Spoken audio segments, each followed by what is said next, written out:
নমস্কার বন্ধুরা, স্বাগতম চুমকির রান্নাঘরে। চলে এসেছি অনেকদিন পর আবার একটি সুন্দর একটি শীতের রেসিপি নিয়ে। সামনেই আমাদের 25শে ডিসেম্বর আসছে, তো আমরা কেক কুকিজ সবাই অনেক কিনে খাই। তো এইরকমই একটি রেসিপি, কুকিজের রেসিপি নিয়ে আপনাদের কাছে এসেছি। বড় এবং ছোট, বিশেষ করে ছোট বাচ্চাদের তো খুব পছন্দ হবে। আপনারা ঘরে আপনাদের বাচ্চাদের জন্য এই রেসিপিটি করে দিতে পারবেন খুব সহজেই। ওরাও খুশি হবে আর আপনারও ভালো লাগবে ওদেরকে খাইয়ে। তো চলুন দেখে নেওয়া যাক এই কুকিজের রেসিপি। তো এখানে কুকিজ বানানোর জন্য এখানে আমি প্রায় 50 গ্রাম মতন গাওয়া ঘি আমি এখানে নিয়ে নিয়েছি। আর এখানে আছে 1 কাপ ময়দা, 1 কাপ আটা, আর কিছুটা কাস্টার্ড পাউডার 2 চামচ মতন। আর এখানে ছোলার বেসন প্রায় এই কাপের 1 কাপ হবে। আর এখানে আছে পেস্তা, কাজু আর আমন্ড কুচি, এটা আমি কুচিয়ে রেখেছি আগে থেকেই। আর আমার লাগবে কিছুটা এলাচ গুঁড়ো। আর এখানে আমি চিনি গুঁড়ো করে রেখেছি। 3 কাপ বেসন, ময়দা এবং আটার জন্য আমি এখানে 3 কাপ, এটা টোটাল। তার জন্য আমি 1 কাপ চিনি গুঁড়ো করে নিয়েছি। এটা আমি আগে থেকে মেপে গুঁড়ো করে নিয়েছি। এইটা আমি ঘিয়ের মধ্যে দিয়ে এই মিশ্রণটাকে ভালো করে আমি ফেটিয়ে নেব, যাতে এটি একটু ফ্লফির আকার ধারণ করে। এইটি আমি প্রায় 5-7 মিনিট ধরে ফেটাচ্ছি। দেখতেই পাচ্ছেন কতটা হালকা ফ্লফি হয়ে গিয়েছে। এটা আমি আরও কিছুক্ষণ ধরে ফেটাবো, আর একটু এটার মধ্যে যাতে হাওয়া ঢুকে যায় আর একটু ফেপে যায়, তাহলে আমাদের কুকিজটা খুব ভালো হবে। এটার মধ্যে কিন্তু আমি কোনো জল বা দুধ কিছু ইউজ করিনি, শুধু ঘি দিয়ে চিনিটাকে ভালো করে এরকম করে আগে ফেটিয়ে নিতে হবে।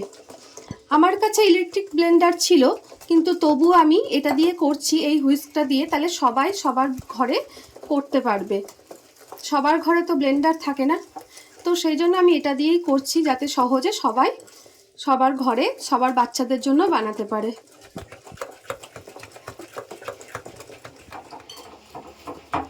এই যে বন্ধুরা, এটা খুব সুন্দর আমাদের ফেটানো হয়ে গিয়েছে, একদম হালকা হয়ে গিয়েছে। এবার এর মধ্যে আমি একে একে সব উপকরণগুলো দিতে থাকবো। এখানে আমি প্রথমে 1 কাপ ময়দা নিয়েছি, সেটা আমি দিয়ে দিলাম। তারপর এখানে 1 কাপ আটা নিয়েছি, সেটাও দিয়ে দিলাম। আর এখানে 1 কাপ পরিমাণ আমার বেসন আছে, সেটাও আমি এখানে অ্যাড করলাম। আর এখানে আমি 2 চামচ কাস্টার্ড পাউডার নিয়েছি, সেটাও এখানে দিয়ে দিলাম। কাস্টার্ড পাউডারটা দিলে এটার ফ্লেভারটা খুব ভালো আসে।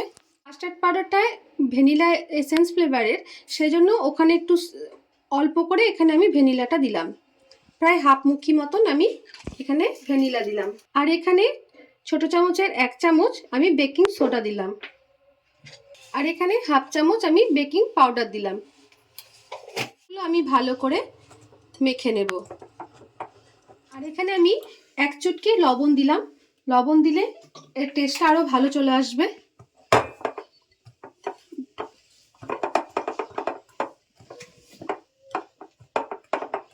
এবার আমি হালকা হাতের সাহায্যে ভালো করে এটা মেখে নেব। এখানে আমি 2 চামচ মিল্ক পাউডারও অ্যাড করলাম। এটা আমি ভালো করে এবার মেখে নেব। অল্প সামান্য আমি দুধ দেব, খুব বেশি না। একদম ময়দার মতন ডো কিন্তু বানাতে হবে না, জাস্ট এগুলো একসঙ্গে যাতে মিশে যায় সেই রকম এ করলেই হবে।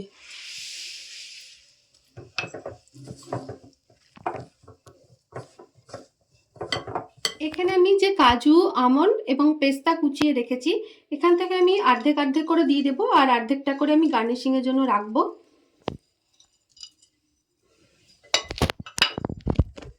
সমস্তটা ভালো করে এবার মিশিয়ে এখানে আমি 3টে এলাচ গুঁড়ো করে নিয়েছি, এই এলাচ গুঁড়োটাও আমি দিয়ে দিলাম। এবার আমি ভালো করে সব উপকরণগুলো আর একবার মেখে নেব, যাতে সব কিছু মিশে যায় ভালো মতন। এটা একটু ঝরঝরে মতন এরকমই থাকবে, একদম কিন্তু ময়দার মতন যেমন আমরা লুচি পরোটা করি সেই রকম কিন্তু ডো বানাতে হবে না,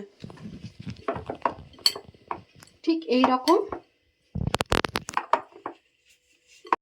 এবার আমি এরকম করে গোল গোল ময়দার যেমন করে লেচিগুলো কাটি, এরকম করে গোল করে ভালো করে এটাকে মিলিয়ে নিয়ে এখানে যে ড্রাই ফ্রুটগুলো আছে এর ওপরে এই ঠেকুয়ার ছাঁচটার ওপর আমি ঘি ব্রাশ করে নিয়েছি, তার ওপরে একটু ড্রাই ফ্রুটগুলো দিয়ে এটার ওপর রেখে আমি এটা প্রেস করব।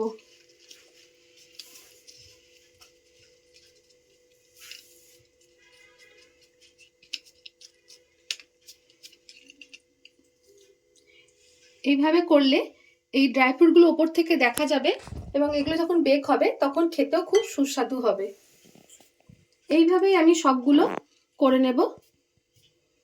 আবার কিছুটা ড্রাই ফ্রুট এটার ওপর দেব। এইভাবে আমি সমস্ত কুকিজগুলো বানিয়ে নেব।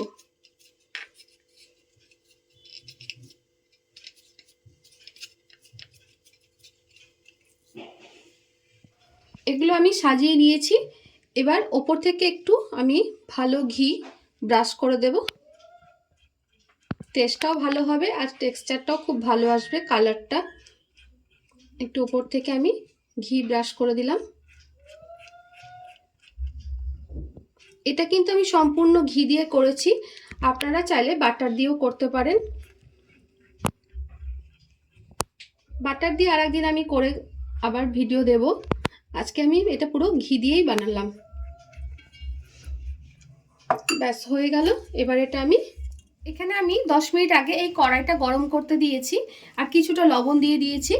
আর এখানে আমি একটা ছোট স্ট্যান্ড দিয়ে দিলাম আর এই কেক টিনটা আমি বসিয়ে দিলাম।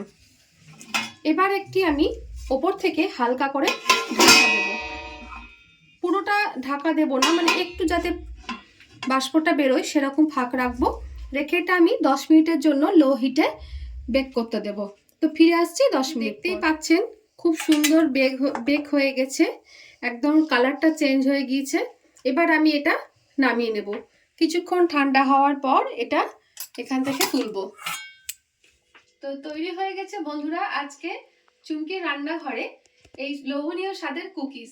বাচ্চাদের তো খুব পছন্দেরই জিনিস, বড়রাও অনেকে ভালোবাসে। তো এই রেসিপিটি তো আপনারা তো দেখলেন। যদি ভালো লাগে অবশ্যই আমার পাশে থাকবেন, লাইক কমেন্ট ও সাবস্ক্রাইব করবেন। আর এর থেকেও যদি বেশি ভালো লাগে তাহলে কাছের বন্ধুদের কাছে শেয়ার করবেন। আর বেল আইকনটি প্রেস করতে ভুলবেন না, তাহলে নতুন নতুন রেসিপিগুলো পৌঁছে যাবে সবার আগে আপনাদের কাছে। তো শুভরাত্রি, দেখা হচ্ছে আবার একটি নতুন ভিডিও নিয়ে। ভালো থাকবেন, সুস্থ থাকবেন, নমস্কার।